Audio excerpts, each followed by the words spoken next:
11 will be very disappointed with their performance. I mean, I don't know where they go wrong. I think they're a very strategic team about the way they plot, even when it comes to their selections and what they like to do. And I almost feel like a strategic team, it'll take you halfway in the tournament. But at the back end of the tournament, you need to be getting performances from your individuals. There needs to be a bit of spontaneity.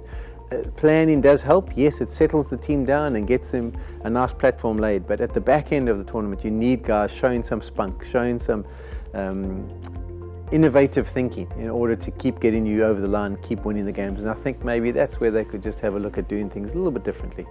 Kings 11 Punjab is virtually out of this tournament.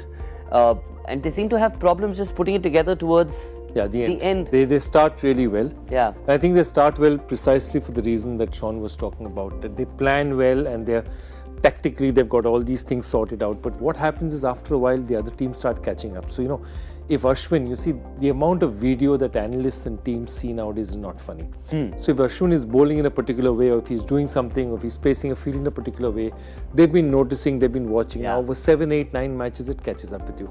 See, the big disappointment, 183 is not a bad score. The big problem was that nobody looked like getting a wicket.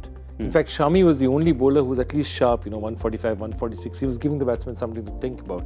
But if you look at the rest, what do they depend on? They depend on Murugan Ashwin and Captain Ashwin. They depend on those two guys to bowl them 8 overs. Look at what happened today.